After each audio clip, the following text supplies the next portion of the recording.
శ్రీ గురుభ్యో నమః. వ్యాస విరచిత సంస్కృత మహాభారతంలో ఆది పర్వంలో 142వ అధ్యాయం చెప్పుకుంటున్నాం. నేటి ప్రవచనంలో విద్యాభ్యాస సమయంలో అస్త్ర విద్యా నైపుణ్యం ప్రదర్శించినటువంటి అర్జునుడి యొక్క అభ్యాసం ఎలా ఉంది, రాత్రిపూట కూడా విలువిద్యాభ్యాసం ఎలా చేశాడు అర్జునుడు, ద్రోణాచార్యుడికి ఎలా ప్రీతిపాత్రుడయ్యాడు అనేటువంటి విషయాలు నేటి ప్రసంగంలో చర్చించుకుందాం. ముందుగా ప్రార్థన చేద్దాం. ఓం శుక్లాంబరధరం విష్ణుం శశివర్ణం చతుర్భుజం ప్రసన్నవదనం ధ్యాయేత్ సర్వవిఘ్నోపశాంతయే. వ్యాసం వసిష్ఠనప్తారం శక్తేః పౌత్రమకల్మషం పరాశరాత్మజం వందే సుకతాతం తపోనిధిం. వ్యాసాయ విష్ణురూపాయ వ్యాసరూపాయ విష్ణవే నమో వై బ్రహ్మనిధయే వాసిష్ఠాయ నమో నమః. నారాయణం నమస్కృత్య నరం చైవ నరోత్తమం దేవీం సరస్వతీం వ్యాసం తతో జయముదీరయేత్.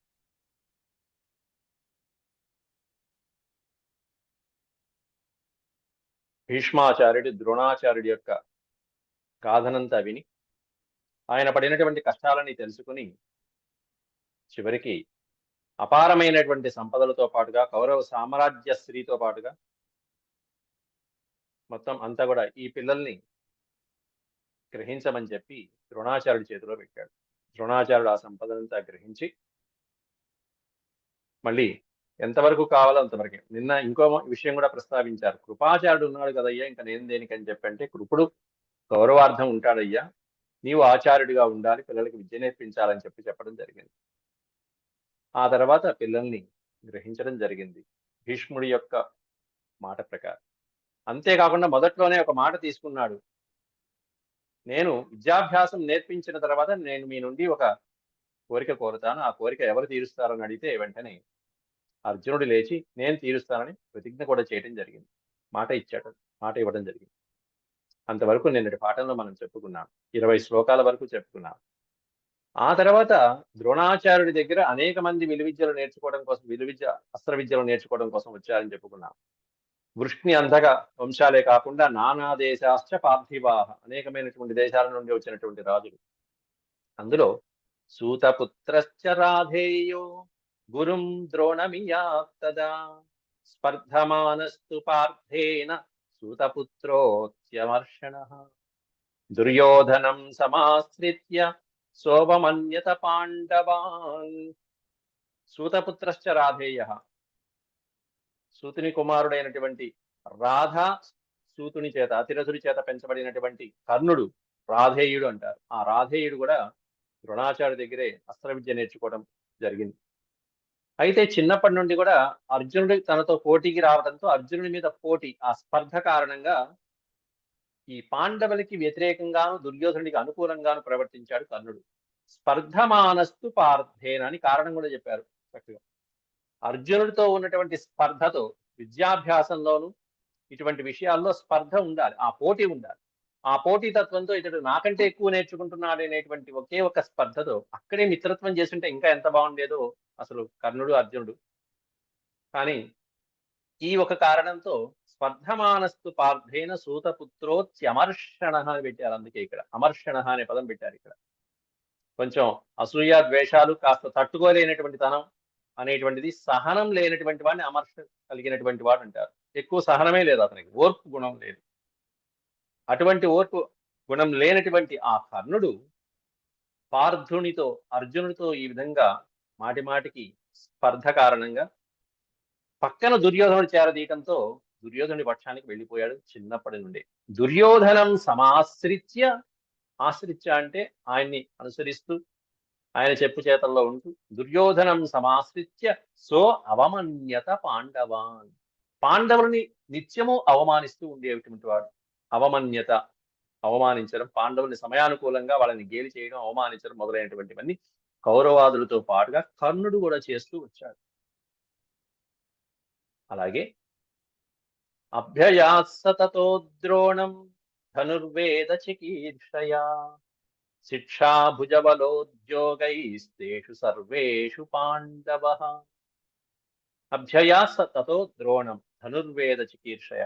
అట్లాంటి కర్ణుడు కూడా ధనుర్వేదం మీద ఉన్నటువంటి ఇష్టంతో ద్రోణాచార్య దగ్గర విద్యాభ్యాసం నేర్చుకున్నాడు.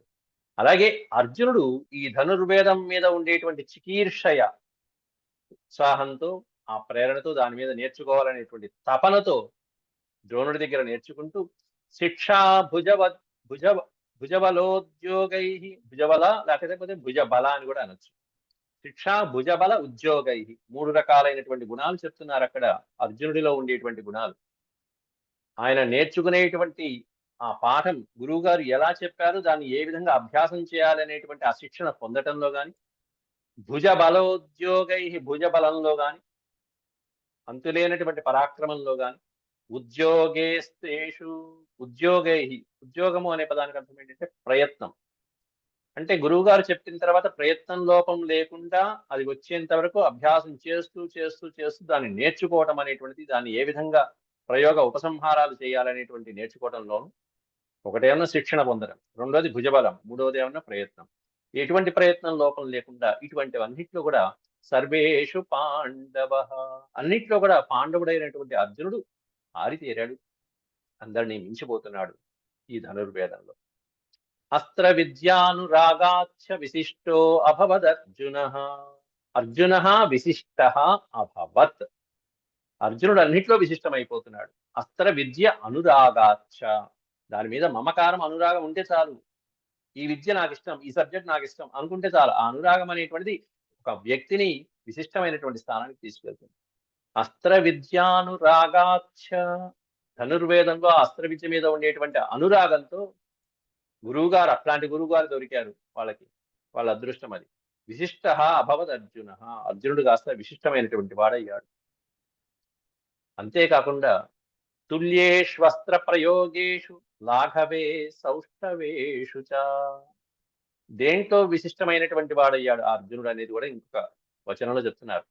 తుల్యేషు అస్త్ర ప్రయోగేషు, ఎవరైనా ప్రయోగం చేస్తే, బాణ ప్రయోగం చేస్తే వాటితో సమానమైనటువంటి ధీటుగా ప్రయోగం చేయడంలో, తుల్య అంటే సమానమైన రీతిలో ప్రయోగం చేయాలి, ఎదుటివాడి తగ్గట్టుగా ప్రయోగం చేయాలి. అలా సమానమైనటువంటి అస్త్ర ప్రయోగం చేయటంలోను లాఘవే సౌష్ఠవేషు చ, లాఘవం అంటే అనాయాసంగా కొట్టడం, అసలు కష్టమే పడకుండా, ప్రయాస లేకుండా సునాయాసంగా అతి తేలికగా కొట్టడం లాఘవంగా. వాళ్ళు చించుకుని వారు విపరీతమైనటువంటి కష్టపడి కష్టపడి కష్టపడి యుద్ధం చేస్తుంటే అతి సునాయాసంగా అలా కొట్టడం, గెలవటం అనేటువంటి అలాంటి విషయాలలోను సౌష్ఠవేషుచ, పరాక్రమమైనటువంటి అత్యంత పరాక్రమం చూపించేటువంటి విషయాల్లోనూ, ఇట్లాంటివన్నిట్లో ఈ 3 రకాలైనటువంటి యుద్ధ విద్యలలో కూడా విశిష్టమైనటువంటి వాడయ్యాడు అర్జునుడు కాస్త. సర్వేషామేవ శిష్యాణాం బభూవాభ్యధికోర్జున ఐంద్రిమ ప్రతిమం ద్రోణ ఉపదేశేష్వమన్యత. సర్వేషామేవ శిష్యాణం, శిష్యులందరిలో కల్లా కూడా బభూవ అధిక, బభూవాభ్యధికో అర్జున, అందరికంటే అర్జునుడే అధికమైనటువంటి శక్తి సంపన్నుడయ్యాడు, అస్త్ర విద్యా సంపన్నుడయ్యాడు అందరి శిష్యుల్లో కూడా. గురువుగారి యొక్క ఉపదేశామృతంతో ఉపదేశేషు అమన్యత మంత్రేణ ఐంద్రిమ అప్రతిమం ద్రోణం, ఇంద్రుడితో సమానమైనటువంటి పరాక్రమవంతుడయ్యాడు మహానుభావుడైనటువంటి అర్జునుడు. ఏవం సర్వకుమారాణం ఇష్వస్త్రం ప్రత్యపాదయత్, ఈ విధంగా సర్వకుమారాణ, కుమారులందరూ కూడా ఇష్వస్త్ర, ధనుర్విద్యలో చక్కటి విద్యా ప్రావీణ్యాన్ని పొందినటువంటి వాళ్ళయ్యారు. అయితే వాళ్ళ యొక్క విద్యా ప్రావీణ్యంలో మిగతా వాళ్ళకి అర్జునుడికి ఉన్నటువంటి వ్యత్యాసాలు 2 ఉదాహరణలు ఇక్కడ ఇస్తున్నారు వ్యాసులు వారు. ఏం జరిగింది? ఎంత గురువైనా తన కుమారుడికి ఎక్కువ విద్య చెప్పాలని అనుకునేటువంటి వాళ్ళు ఉంటారు. అలాగే ద్రోణాచార్యుడు కూడా తన కుమారుడైన అశ్వత్థామకి మిగతా వాళ్ళకంటే కొంచెం ఎక్కువ విషయం చెప్పాలి, ఎక్కువ నేర్పించాలనే తపనతో ఒక పని చేశాడు. ఆ పనిని ఇక్కడ చెప్తున్నారు. కమండలుం చ సర్వేషాం ప్రాయశ్చిత్ చిరకారణాత్ పుత్రాయ చ తదౌ కుంభం అవిలంబన కారణాత్. కమండలుం చ సర్వేషాం ప్రాయచ్చత్, సమస్తమైనటువంటి విద్యార్థులకి కమండలాలు ఇచ్చారు, చిన్న చిన్న కమండలాలు, చెంబులు ఇచ్చి, ఒరే అందరూ నీళ్లు తీసుకొచ్చి దీన్ని నింపండి అని చెప్పి అక్కడ పెద్ద పాత్ర పెట్టి ఆ పాత్ర నింపేటువంటి పని పెట్టారు. అందరూ కమండలాలు తీసుకుని ఆ పాత్రని మాటి మాటికి వెళ్ళటం, నింపడం, పోయటం. ఈ విధంగా నింపుతున్నారు. దానివల్ల ఏమవుతుంది? చిరకారణాత్ అదొక వ్యాయామం కింద లెక్క. పిల్లలకి వ్యాయామం. ఆ వ్యాయామంలో అందరూ ఇది నింపండి. కాబట్టి అందరికీ ఆ చిన్న పాత్రతో ఈ పాత్ర నింపేటప్పటికి చాలా సేపు పడుతుంది. చిరకారణం. చిరం అంటే చాలా సేపు పడుతుంది వాళ్ళకి ఆ పాత్ర నింపేటప్పటికి. కానీ తన కుమారుడికి అశ్వత్థామకి మాత్రం ఏమి ఇచ్చేవాట? పుత్రాయ చ దదౌ కుంభం అవిలంబన కారణం. త్వరగా అయిపోవాలనే కారణంతో, విలంబనం అంటే ఆలస్యం. అవిలంబన కారణాలు త్వరగా అయిపోవాలి, ఆలస్యం లేకుండా వీడికి అయిపోవాలనే కారణంతో అందరికీ ఏమిచ్చారంటే కమండలాలు ఇచ్చి, ఈ అశ్వత్థామకి మాత్రం తన కుమారుడికి కుంభం ఇచ్చాట, పెద్ద కుండ. కుండ ఇచ్చేస్తే 1-2 ట్రిప్పుల్లో ఆ పాత్ర నిండిపోతుంది. మిగతా వాళ్ళు ఓ 50 పాత్రలు పోయాలి. వీళ్ళేమో తిరిగి అలసిపోయేలాగా ఈ పిల్లవాడు 2 పాత్రలు నింపేసేవాడు. ఆ పాత్ర అయిపోయేది. మిగతా సమయం వాళ్ళు అంతా సిద్ధమయ్యేటప్పటికి ఇక్కడ గురువుగారు ఏం చేసేవారట? యావత్తే నోపగచ్చిత్ తావదస్మై పరాం క్రియాం ద్రోణ ఆచష్ట పుత్రాయ కర్మ తజ్జిష్ణురౌహత. యావత్తే నోపగచ్చంతి. యావత్ తే అంటే వాళ్ళందరూ. ఎప్పటికైతే యావత్తే నోపగచ్చత్ తావదస్మై పరాం క్రియాం. ఎప్పటి వరకైతే ఆ పిల్లలు నీటితో తీసుకురారో, ఈ పాత్రని పోషించరో, తావదస్మై పరాం క్రియాం అంటే ద్రోణుడు ఏమన్నా ఈ పాత్ర నింపేసి వాళ్ళందరూ వచ్చే లోపల ఈ పిల్లవాడికి ఇంకాస్త విశేషమైనటువంటి అస్త్ర సంపదనివ్వాలనేటువంటి ఒక గొప్ప ఆలోచనతో ద్రోణ ఆచష్ట పుత్రాయ. ఆచష్ట అంటే నేర్పించడం, చెప్పడం. పుత్రుడికి మాత్రం ద్రోణుడు కర్మ తజ్జిష్ణురౌహత. చక్కటి ఆ పనులు తొందరగా చేసుకొచ్చాడు కాబట్టి వీడికి చెప్పేస్తున్నా అని చెప్పేసి తనకి విద్యాభ్యాసం ఇంకాస్త ఎక్కువ చెప్పడం అనేది చేయడం జరిగింది. ఇది కనిపెట్టాడు. కర్మ తజ్జిష్ణురౌహత. అది తెలుసుకున్నాడు పాపం. ఎవరయ్యా అంటే చదువు మీద తపన కలిగినటువంటి ఆదర్శప్రాయుడైన శిష్యుడు అర్జునుడు. అట్లాంటి ఆ శిష్యుడు కాస్త కనిపెట్టేశాడు. గురువు గారు ఏదో చేస్తున్నారు ఇక్కడ, వీడికి ఏమన్నా ఈ పాత్ర ఇస్తున్నారు, మనకి ఈ పాత్ర ఇస్తున్నారు, కాబట్టి మనం కూడా త్వరగా రావాలి. గురుగారు మాకు కూడా కుండలివ్వండి అని అడగకూడదు. గురుగారు ఇచ్చింది చేయాలి, చెప్పింది చేయాలి. కాబట్టి ఇంకాస్త తెలివి ఏర్పాటు చేద్దామని తను నేర్చుకున్నటువంటి విద్యలలో అప్పటి వరకు తను నేర్చుకున్నటువంటి అస్త్రాలు ఏవైతే ఉన్నాయో ఆ అస్త్రాల ప్రయోగం చేసి దాంతో వారుణాస్త్ర ప్రయోగం చేశాడు అర్జునుడు. అసలు తతస్స వారుణాస్త్రేణ పూరయత్వా కమండలం. వారుణాస్త్రంతో ఆ కమండలాన్ని అలా పూరించాడు. దాన్ని అలా పెడితే చాలు, మొత్తం వచ్చేస్తుంటుంది నీళ్ళు వెళ్తే, ఎటు వెళ్ళక్కలు. ఆ పాత్ర నిండిపోతుంది అంతే. అది అస్త్ర ప్రయోగం చేసి పారించాడు. మిగతా వాళ్ళకి అది రాదు, నేర్చుకోను లేదు. తతస్స వారుణాస్త్రేణ పూరయత్వా కమండలం సమమాచార్య పుత్రేణ గురుమభ్యేతి పాల్గొన. పల్గొని నక్షత్రంలో పుట్టినటువంటి ఆ అర్జునుడు సమమాచార్య పుత్రేణ, ఆచార్యపుత్రుడితో సమానంగా వచ్చేవాట.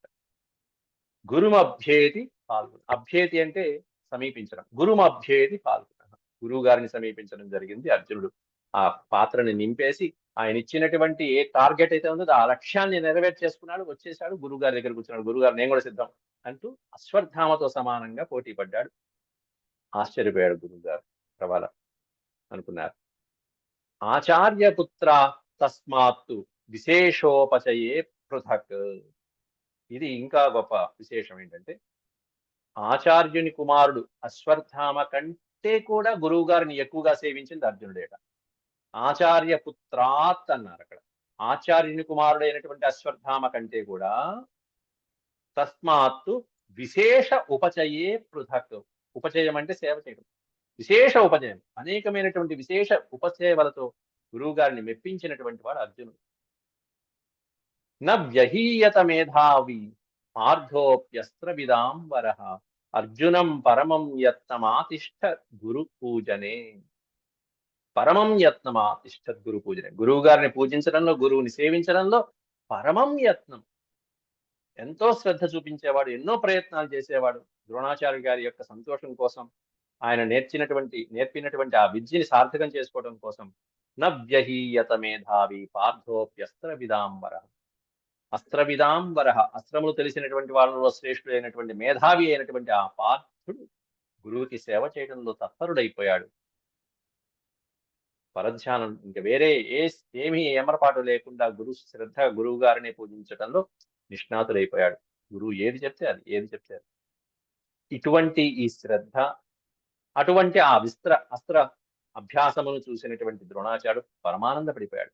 అస్త్రే చ పరమం యోగం ప్రియో ద్రోణస్య చాభవత్ తం దృష్ట్వా నిత్యముద్యుక్తం ఇష్వస్త్రం ప్రతిపాల్గుణం. అస్త్రే చ పరమం యోగం ప్రియో ద్రోణస్య చాభవత్.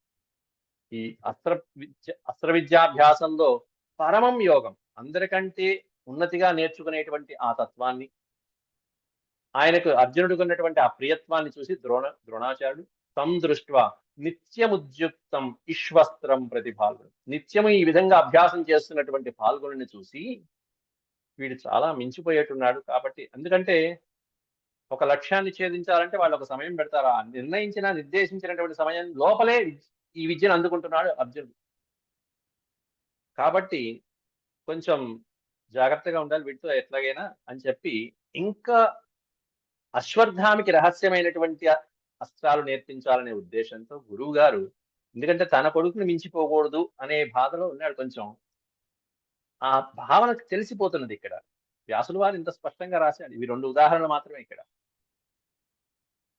దాంతో ఒకరోజు ద్రోణాచార్యులు వారు రహస్యంగా వంటవాడికి ఒక విషయం చెప్పారు.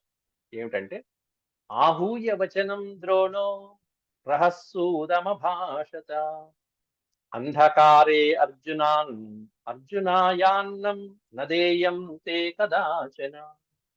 ఆహూయ వచనం ద్రోణో రహః సూదమభాషత. సూదః అంటే వంటవాడు అన్నం తయారు చేసి అన్నం వడ్డించేటువంటి సూదః. రహః అంటే రహస్యంగా, అభాషత సూదమభాషత రహః, రహస్యంగా వంటవాడితో మాట చెప్పాట ద్రోణాచార్యులు వారు.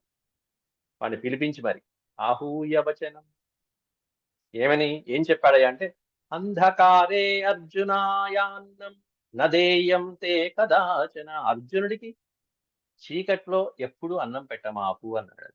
ఒకటేమో కదాచన ఎప్పుడు కూడా, నదేయం అన్నం, అంధకారే అర్జునుడికి అంధకారంలో అన్నం నదేయం కదాచన, ఎప్పుడు అన్నం పెట్టమాకు, చీకట్లో పెట్టమా. ఇప్పుడంటే మనకి చక్కగా లైట్లు ఉన్నాయి. పూర్వకాలంలో అన్ని దీపాలే, ప్రమిదలు దీపాలు నూనెతో వెలిగించేవి కాగడాలు ఇవే. వాటిల్లో అన్నం తింటూ ఉండేవారు. వాటి పెట్టుకుని చక్కగా ఆ దీపాలు ముందు పెట్టుకుని అన్నం తింటూ ఉండేవారు. కానీ ఈయన చెప్పినటువంటిది ఏంటంటే, ఈ విషయంలో నువ్వు జాగ్రత్త వహించు. అంతేకాదు, నేను ఇలా చెప్పానని కూడా అర్జునుడికి చెప్పమాకని కూడా ఒక విషయం చెప్పారు. నచాఖ్యేయమిదం చాపి, ఆఖ్యేయము అంటే చెప్పడం, నచ ఆఖ్యేయం నువ్వు చెప్పమాక ఈ విషయాన్ని ఎవరికి. నచ ఆఖ్యేయమిదం చాపి మద్వాక్యం విజయే త్వయా. మద్వాక్యం విజయే అనే పదానికి అర్థం అంటే అర్జునుడికి అని అర్థం. త్వయా విజయే మద్వాక్యం నచ ఆఖ్యేయం, నా మాటని అర్జునుడికి చెప్పమాకు, ఇలా నేను చెప్పానని చెప్పమాకు, నువ్వు అలా చేయి మాకు అని 2 విషయాలు చెప్పాడు ఆ వంటవాడి.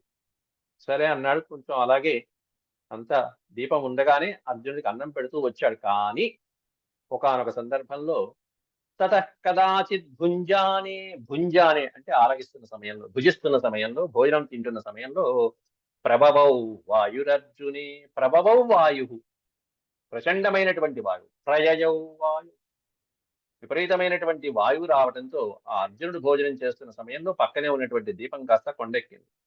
తేన తత్ర ప్రదీపః సదీప్యమానో విలోపితః. చక్కగా వెలుగుతున్నటువంటి ఆ దీపం కాస్త విలోపితః, కొండెక్కడం చూశాడు.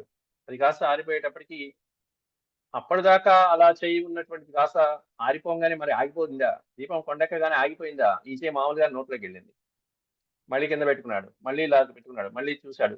ఈ చేయి మామూలుగానే కరెక్ట్ గా లక్ష్యం దగ్గరికే వెళ్తుంది అని చెప్పి అనుకున్నాడు. ఏమిటి లక్ష్యం అంటే నోరు. ఈ పదార్థం తీసుకుంటున్నాడు, లక్ష్యం దగ్గరికి వెళ్తుంది. పదార్థం తీసుకున్నా లక్ష్యం దగ్గరికి వెళ్తుంది. అంటే అభ్యాసం వల్ల చీకట్లో కూడా మనం ఇలా చేయొచ్చు అని గ్రహించినటువంటి ఒక సన్నివేశం అర్జునుడు అక్కడ గ్రహించడం జరిగింది. చీకట్లో భోజనం చేస్తుంది. భుక్త ఏవాతు కౌంతేయ, తింటూ ఉండగానే అక్కడ ఏమైనా కరెంటు దీపం ఆగిపోయింది. నాస్వాదన్యత్ర వర్తతే, తింటూ ఉండగా నా ఆస్వాద్ అన్యత్ర, ఆ తింటున్నటువంటి పదార్థం నోట్లోకే వెళ్ళటాన్ని గమనించాడు. ఆ చెయ్యి నోట్లోకే వెళ్తుంది కరెక్ట్ గా తీసుకున్న పదార్థంతో పాటుగా. హస్తస్తేజస్వినస్తస్య హస్తః తేజస్వినః తస్య తస్య హస్తవ.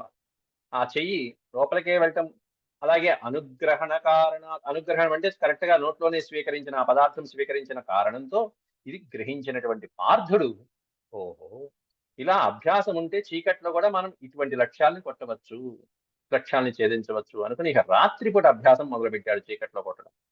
తదభ్యాసం కృతం మత్వా రాత్రావపి స పాండవ. రాత్రావపి అనే పదాలు రాత్రిపూట కూడా స పాండవ అర్జునుడు తదభ్యాసం కృతం ఇక అభ్యాసం చేద్దామని చెప్పి నిశ్చయించుకున్నాడు. అంటే మనకు పగలుపూట అలవాటైతే ఒక లక్ష్యాన్ని కొట్టడం పగలుపూట అభ్యాసం చేసాము, ఒకసారి చూసాము. రాత్రిపూట మళ్ళీ అవుతుందా లేదా అంటే ఖచ్చితంగా అవుతుందా లేదా ఇప్పుడు తెలుసుకుంటాడు. దాంతో ఇక ధనస్సు పెట్టుకున్నాడు, వింటినారి సంధించాడు చక్కగా. యోగ్యం చక్రే మహాబాహుర్ ధనుషా పాండునందన తస్య జాతల నిర్ఘోషం ద్రోణ శుశ్రావ భారత. యోగ్యం చక్రే మహాబాహు, చక్కగా యోగ్యమైనటువంటి ధనస్సును తీసుకుని రాత్రిపూట బాణాలు వేస్తూనే కొడుతున్నాడు. ఆ శబ్దం విన్నాడు గురువు గారు ద్రోణాచార్య. రాత్రిపూట ఎవర్రా జా శబ్దం, జా అంటే వింటి నారి యొక్క శబ్దం. బాణాలు వెళ్తూ ఉంటే సౌండ్ వస్తుంది పక్కన. తస్య జాతల నిర్ఘోషం, ఘోషం ఆ శబ్దం, బాణాలు రై రై రై అని వదులుతుంటే ఒక పక్కన శబ్దం. రాత్రిపూట ఏం నిద్ర పడుతుంది గురువు గారికి? జాతల నిర్ఘోషం, ఎందుకంటే అంత అద్భుతంగా నేర్పగలిగినటువంటి గురువు అక్కడ ఆయన ద్రోణాచార్యుడు. ఆయనకి వచ్చు రాత్రిపూట కొట్టడం. ఇట్లాంటిది నా శిష్యుడు ఎవరో నేను చెప్పకుండానే ఎవరు కొట్టేస్తున్నారు అక్కడ, ఎవరు అని చెప్పి ఆశ్చర్యపోయి వెళ్ళి చూస్తే ద్రోణాచార్యుడు దగ్గర చూసేటప్పటికి ఆశ్చర్యపడి అర్జునుడు తస్య జాతల నిర్ఘోషం ద్రోణ శుశ్రావ భారత. ఆ ఘోషని విన్నాడు. శుశ్రావ అంటే వినడం. ఈ భారత అనే సంబోధన మనకి వైశంపాయనుడు చెప్తున్నటువంటి జనమేజయుడు చెప్తూ ఉపేత్య చైనముత్థాయ పరిష్వజ్యేదమబ్రవీత్. ఉపేత్య చేనముత్థాయ, నిద్ర నుంచి ఉత్థాయ పైకి లేచి, ఉపేత్య సమీపించాడు.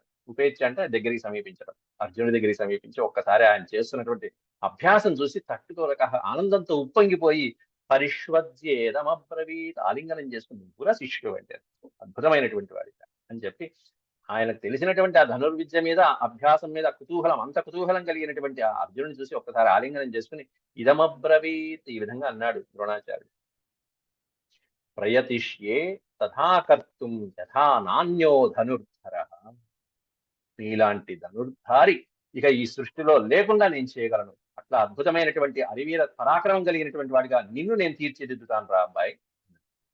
ప్రయతిష్యే అంటే ప్రయత్నిస్తాను, తథా కర్తుం ఆ విధంగా తయారు చేయడానికి నేను తయారు చేస్తా, నేను ప్రయత్నిస్తా. ఎలా అంటే యథా నా అన్యః ధనుర్ధర, నీలాంటి సాటి కలిగినటువంటి వాడు, నీలాంటి ధనుర్విద్యలో మేటి అయినటువంటి వాడు నా అన్యః ధనుర్ధర, మరొక ధనుర్ధారి లేకుండా నేను చేయగలను. నిన్ను అలా తయారు చేస్తా. నీతో సాటి రాగలిగినటువంటి ధనుర్ధారి ఇంకెక్కడ ఉండదు. నిన్ను ఆ స్థాయికి, అత్యున్నత స్థాయికి నేను తీసుకువెళ్తాను. త్వత్సమో భవితా లోకే నాణ్యో ధనుర్ధర త్వత్సమః అన్నాడు. అంటే నీతో సమానమైనటువంటి ధనుర్ధారి ఇంకా సృష్టిలో ఉండడు. నాణ్యో ధనుర్ధర త్వత్సమః భవితా లోకే, లోకంలో నీలాంటి సమానమైనటువంటి ధనుర్ధారి సృష్టిలో లేకుండా నేను ప్రయత్నిస్తాను, నిన్ను ఆ స్థాయికి తీసుకువెళ్తానయ్యా. సత్యమేతద్ బ్రవీమితే, నీకు సత్యం చెప్తున్నాను, నీకు ప్రతిజ్ఞ చేస్తున్నాను అన్నట్టు చెప్పాడు. సత్యం అంటే ఇక ప్రతిజ్ఞ ఆనాటి కాలం. సత్యమేతద్ బ్రవీమితే, వైశంపాయనుడు వారు చెప్తూ జనమేజయుడికి. తతో ద్రోణోర్జునం భూయో హయేషు చ గజేషు చ రథేషు భూమావపి చ రణశిక్షామశిక్షయతి. అక్కడి నుంచి ట్రైనింగ్ పెరిగింది. ఈ పిల్లవాడి యొక్క కుతూహలం, ఇది అర్జునుడి యొక్క విద్యాభ్యాసంలో తాను ప్రదర్శించినటువంటి కుతూహలం ఎంత అద్భుతమైనటువంటి కుతూహలం చూడండి. మనం నేర్చుకుంటున్నటువంటి విద్యలలో గురువు గారిని బట్టి ఉంటుంది, అంతకు మించినటువంటి ఎక్కువ శిష్యుడిలో ఉండాలి. ఆ విద్య మీద కుతూహలం ఉండాలి. అది అర్జునుడి నుంచి మనం నేర్చుకోవాల్సినటువంటి ఇవే. గురు శిష్యులు అంటే ద్రోణాచార్యుడు, అర్జునుడు. ఇప్పటికీ కూడా ద్రోణాచార్య అవార్డు, అర్జున అవార్డ్స్ ఇస్తూ ఉంటారు. అట్లాంటి ఉత్తమ శిష్యుడు, ఉత్తమ గురువులు ఉన్నారు. రథేషు భూమావపి. అక్కడి నుంచి ట్రైనింగ్ లో కొంచెం ఉన్నత స్థాయి పెరిగింది. అక్కడి నుంచి ద్రోణాచార్యులు వారు అర్జునుడికి భూయో మళ్ళీ తిరిగి హయేషు చ గజేషు చ, హయము అంటే గుర్రముల మీద, గజేషు ఏనుగుల మీద నుంచి యుద్ధం చేయటము, రథముల మీద నుంచి యుద్ధం చేయటం, భూమావపి చ రణశిక్షామకారయ, రణశిక్షామ శిక్షయత్. రణము అంటే యుద్ధం, యుద్ధ రంగంలో చేసేటువంటి చతురంగ బలాలను ఏ విధంగా ఎప్పుడు ఎలా ఉపయోగించాలో అవన్నీ నేర్పించేస్తున్నాడు. గజబలము, రథబలము, అశ్వబలము, కాల్బలము, భూమి మీద ఎలా యుద్ధం చేయాలనేటువంటివన్నీ కూడా రణరంగంలో శిక్షణ, యుద్ధం చేసేటువంటి ఆ శిక్షణనంతా ఇస్తున్నాడు గురువు గారు అర్జునుడు.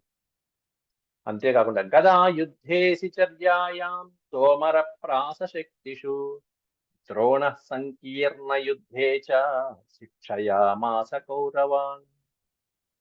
కురు పాండవులందరికీ ఇక్కడ కౌరవాన్ అని విశేషంగా చెప్పారు. కౌరవులకు కూడా అన్ని రకాల యుద్ధాలు నేర్పించాడు. గదాయుద్ధం నేర్పించాడు. అసి అనే పదానికి అర్థం ఇక్కడ కత్తి, ఖడ్గం. అసిచర్యా, గదాయుద్ధము, కత్తితో యుద్ధం చేయడం, తోమరాలు, ప్రాసరాలు, అనేక రకరకాలైనటువంటి యుద్ధ విద్యలు, అనేకమైన ఆయుధాలు, ఇవన్నీ కూడా తోమరము, ప్రాసము, శక్తి ఆయుధము మొదలైనటువంటివన్నీ ప్రయోగించడంలో ద్రోణాచార్యుడు కౌరవులందరికీ కూడా చక్కటి శిక్షణ ఇవ్వడం జరిగింది. అంతేకాకుండా సంకీర్ణ యుద్ధేచ అన్నాడు. గుంపుగా అందరూ వచ్చి మీద పడితే ఎలా యుద్ధం చేయాలి, సంకీర్ణ యుద్ధం. మొత్తం అందరూ చిన్నప్పుడు ఆటల్లో కూడా ఇవన్నీ కూడా బంతి పెట్టుకుని అందరూ వచ్చేసి గుమి కూడా ఆడుకుంటూ ఉండేవాళ్ళు. ఈ చిన్నప్పుడు యుద్ధాలు ఇవే మన ఆటల్లో నేర్చుకునే యుద్ధాలు. వాడు ఒక్కడు తప్పించుకోవడం, లేకపోతే అలాగే కొన్ని ఆటలు ఉంటాయి. కబడ్డీ ఆట ఒకడే వెళ్తాడు, అటు పక్కన 10 మంది ఉంటారు, వీళ్ళ నుంచి వాడు రావాలి, ఇటు పక్కకి రావాలి. ఇక్కడ అనేకమైనటువంటి యుద్ధాలు చిన్నపిల్లలకి నేర్పించడం కాదు, ఇది ఇంకా పెద్దవాళ్ళు అయిపోయారు ఇప్పటికే పిల్లలు. కాబట్టి యుద్ధ రంగంలో చతురంగ బలాలని నేర్పించడమే కాకుండా అందరూ గుమిగూడి అనేక వైపుల నుంచి మొత్తం చుట్టుముట్టినప్పుడు ఒక్కడే ఉన్నప్పుడు ఏ విధంగా రక్షించుకోవాలి తనను తాను, వాళ్ళని ఎలా గెలవాలి అనేటువంటి వాటిలో అందరికీ కూడా శిక్షణ ఇచ్చాడు ద్రోణాచార్యుడు. తస్య తత్కౌశలం శ్రుత్వా ధనుర్వేద జిగృక్షవః. ధనుర్వేదంలో ఈ ప్రావీణ్యాన్ని చూసినటువంటి కౌతూహలం కలిగినటువంటి రాజులు ఎంతో మంది వచ్చారు ద్రోణాచార్య దగ్గర విద్య నేర్చుకోవడానికి. తస్య తత్కౌశలం శ్రుత్వ, కౌశలం అంటే నేర్పరితనం. ధనుర్వేదంలో ద్రోణాచార్యుడికి ఉన్నటువంటి నేర్పుని చూసి విన్నటువంటి మహానుభావులు సజానో రాజపుత్రాశ్చ సమాజగ్ము సహస్రశ. సహస్రం అంటే 1000 మంది, సహస్రశ అంటే వేలాది మంది. వేలాది మంది రాజులు సమాజగ్ము ఆజగ్ము ధనుర్విద్య నేర్చుకోవడం కోసం ఈయన దగ్గరికి వచ్చి రకరకాల ఎన్నో ప్రదేశాల నుండి వచ్చి విద్యార్థులుగా చేరినటువంటి వాళ్ళు ఎంతో మంది రాజులు, రాకుమారులు ఉన్నారు. వాళ్ళందరికీ శిక్షణ ఇచ్చాడు పాపం. తాన్ సర్వాన్ శిక్షయామాస ద్రోణ శస్త్రభృతాం వరః. ధనుర్విద్యలో శ్రేష్ఠుడైనటువంటి ద్రోణాచార్యులు వారు తాన్ సర్వాన్ శిక్షయామాస, అందరికీ విద్య నేర్పించినాడు. వచ్చినటువంటి వాళ్ళందరికీ విద్య నేర్పించాడు. అయితే అనుకోకుండా ఒకసారి ఇంకొకడు వచ్చాడు విద్య నేర్చుకోవడానికి. విశేషమైనటువంటి వాడు వచ్చాడు, ఏకలవ్యుడు. తతో నిషాద రాజస్య హిరణ్యధనుషస్సుతః. హిరణ్యధనుడు అనేటువంటి నిషాదరాజు యొక్క కుమారుడు. నిషాదుడు అంటే వేటగాడు, అరణ్యాలలో నివసించేటువంటి వేటగాడు నిషాదు. కొండలలో, గుట్టల్లో అక్కడ నివసించేటువంటి వాడు. తతో నిషాద రాజస్య అన్నారు అంటే ఆ వేటగాళ్ళకి నాయకుడు. ఎవరయ్యా అంటే హిరణ్యధనుష, హిరణ్యధనుడు అనేటువంటి ఒక వేటగాళ్ళకి నాయకుడైనటువంటి అతని సుతః, కుమారుడు. అతని కుమారుడు హిరణ్యధనుని కుమారుడైనటువంటి ఏకలవ్యో మహారాజ ద్రోణమభ్యాజగామ. ద్రోణుణ్ణి సమీపించడం జరిగింది ఏకలవ్యుడు అనేటువంటి హిరణ్యధనుని కుమారుడు. ఆ వచ్చినటువంటి ఏకలవ్యుతో ద్రోణాచార్యుడు ఏమన్నాడు, తర్వాత ఏకలవ్యుడు ఏం చేశాడు అనేటువంటివన్నీ మళ్ళీ రేపటి అభ్యాసంలో చూసుకున్నాం. అంటే ఇక్కడి నుంచి సపరేట్ బిట్ కాబట్టి ఇప్పటి వరకు అర్జునుని యొక్క తీరు, విలువిద్యలో అర్జునుడు చూపించినటువంటి ప్రజ్ఞా పాఠవాలు, ఆ విద్యాభ్యాసంలో ఆయన నేర్పరితనము, అవన్నీ కూడా ఈరోజు చెప్పుకున్నటువంటి ముఖ్యమైన అంశాలు. రేపు ఏకలవ్యుడి యొక్క విశేషమైనటువంటి ప్రజ్ఞా పాఠవాలు, ఆయన యొక్క గురుభక్తి, గురుభక్తి అంటే ముందుగా అందరూ ఏకలవ్యుడి గురించి ప్రస్తావిస్తారు. అవన్నీ కూడా మనం రేపటి పాఠంలో మనం చెప్తాం. ఓం శాంతి శాంతి శాంతి. యదక్షరపదభ్రష్టం మాత్రాహీనం చ యద్భవేత్ తత్సర్వం క్షమ్యతాం దేవనారాయణ నమోస్తుతే. సర్వం శ్రీకృష్ణార్పణమస్తు. ఓం నమో భగవతే వాసుదేవాయ.